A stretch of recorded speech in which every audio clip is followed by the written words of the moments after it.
പേളിമാണിയും ശ്രീനിഷ് അരവിന്ദും ഏറെ ജനപ്രിയതയുള്ള താരദമ്പതികളാണ്. Big boss ഷോയാണ് ഇരുവരെയും ഒന്നിപ്പിച്ചത്. ഒരു റിയാലിറ്റി ഷോയ്ക്കിടയിൽ മൊട്ടിട്ട പ്രണയമായതിനാൽ താരങ്ങൾ വിവാഹിതരാകും വരെ വലിയ രീതിയിലുള്ള വിമർശനം ഏറ്റുവാങ്ങേണ്ടി വന്നിരുന്നു. എന്നാൽ 2019 വിവാഹത്തിലൂടെ ഒന്നായി തങ്ങളുടെ പ്രണയം സത്യമായിരുന്നുവെന്നും ഷോയുടെ വ്യൂവർഷിപ്പിന് വേണ്ടി കളിച്ച നാടകമായിരുന്നില്ലെന്നും രണ്ടുപേരും തെളിയിച്ചു. 6 വർഷമാകുന്നു പേളിയും ശ്രീനിഷും ഒരുമിച്ച് ജീവിച്ചു തുടങ്ങിയിട്ട്. ഇന്ന് 2 പെൺകുഞ്ഞുങ്ങളുടെ മാതാപിതാക്കളും മലയാളത്തിൽ ഏറ്റവും കൂടുതൽ ആരാധകരുള്ള ഒരു യൂട്യൂബ് ചാനലിന്റെ ഉടമസ്ഥരുമാണ് ഇരുവരും. ലക്ഷങ്ങളാണ് മാസ സമ്പാദ്യം. മലയാളികളുടെ കൺമുന്നിൽ വളർന്നു വന്ന നടനാണ് ശ്രീനിഷ്. മലയാളിയാണെങ്കിലും ശ്രീനിഷ് ജനിച്ചതും വളർന്നതുമെല്ലാം ചെന്നൈയിലാണ്. താരത്തിന്റെ പിതാവ് ജോലി ചെയ്തിരുന്നത് ചെന്നൈയിലാണ്.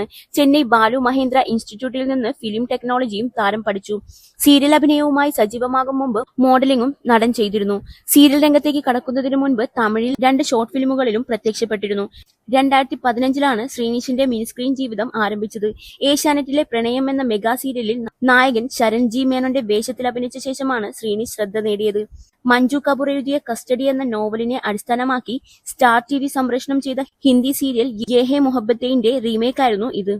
പ്രണയം ഹിറ്റായതോടെ ശ്രീനിഷ് കുടുംബ പ്രേക്ഷകരുടെ പ്രിയങ്കരനായി.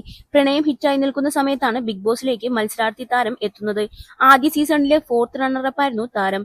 ബിഗ് ബോസിൽ നിന്നും ഇറങ്ങിയ ശേഷം മലയാളത്തിലും തമിഴിലുമായി താരം നിരവധി സീരിയലുകളിൽ നായകനായി.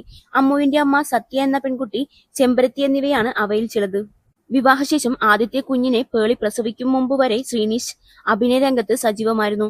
എന്നാൽ പിന്നീട് അഭിനയ ജീവിതത്തിന് ബ്രേക്ക് നൽകി താരം പേളിയുടെ യൂട്യൂബ് ചാനലിന് നടത്തിപ്പ് ഏറ്റെടുത്തു.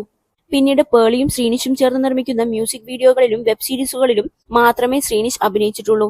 ഇപ്പോഴിതാ ശ്രീനിയുടെ ആദ്യ ഹിറ്റ് സീരിയൽ പ്രണയത്തിന്റെ പ്രൊമോ കുത്തിപ്പൊക്കി ചർച്ച നടത്തുകയാണ് പ്രേക്ഷകർ. പേളി ജീവിതത്തിലേക്ക് വന്നതിനാലാണ് ശ്രീനിഷ് അഭിനയ ജീവിതം അവസാനിപ്പിച്ചതെന്ന തരത്തിൽ വരെ ചിലർ കമന്റുകൾ കുറിച്ചു. കല്യാണം കഴിഞ്ഞതോടെ സൈഡായി. ചില നടിമാരെ പോലെ കുടുംബജീവിതം നയിക്കുന്നു. പുള്ളിയെ ഇപ്പോൾ പേളി അഭിനയിക്കാൻ വിടുന്നില്ലേ എന്നായിരുന്നു ചിലരുടെ കമന്റുകൾ. ശ്രീനിഷിനെ പേളി അടിമയാക്കി വെച്ചിരിക്കുകയാണെന്നും കമന്റുകളുണ്ട്. അതേസമയം പേളി ശ്രീനിഷ് കമ്പാനിയൻഷിപ്പിനെ പ്രശംസിച്ചും ചിലരെത്തി. പല കമന്റുകളും കണ്ടു. ശ്രീനിഷ് പേളിയുടെ അടിമയായി കഴിയുകയാണ് എന്നൊക്കെ. പക്ഷെ യാഥാർത്ഥ്യം അതല്ല. പേളിയുടെ ശ്രമം മാത്രം കൊണ്ടല്ല ആ യൂട്യൂബ് ചാനൽ മുന്നോട്ട് പോകുന്നത്. അതിന്റെ ടെക്നിക്കൽ സൈഡ് കൈകാര്യം ചെയ്യുന്നതിൽ ശ്രീനിഷിനും വലിയ പങ്കുണ്ട്. ഒരു ആണിന്റെ ചെലവിൽ ഒരു പെൺകുട്ടി ജീവിക്കുമ്പോൾ ഇതേ രീതിയിലുള്ള വിമർശനങ്ങൾ ആരും ഉന്നയിക്കാറില്ലല്ലോ. ഒരു വീട്ടിലെ പ്രധാന ബ്രെഡ് വിന്നർ ആകണമെന്നൊരു നിയമവും ആണുങ്ങൾക്കായി എഴുതി വെച്ചിട്ടില്ല. കുഞ്ഞ് ജനിച്ചതിനു ശേഷം കുടുംബത്തെ വിട്ട് ദൂരെയുള്ള ഷൂട്ടിങ്ങുകൾക്കായി പോകുന്നത് ശ്രീനിഷിന് മാനസികമായി ബുദ്ധിമുട്ടാവുന്നത് സ്വാഭാവികമാണ്. അവർക്ക് അവരുടെ യൂട്യൂബ് ചാനലിലൂടെ ആവശ്യത്തിന് വരുമാനവും സാമ്പത്തികവും സ്വാതന്ത്ര്യവും ഉണ്ടെങ്കിൽ അത്തരത്തിലുള്ള തീരുമാനങ്ങൾ എടുക്കുന്നതിൽ എന്താണ് തെറ്റ്? ഇത് അടിമത്തമല്ല.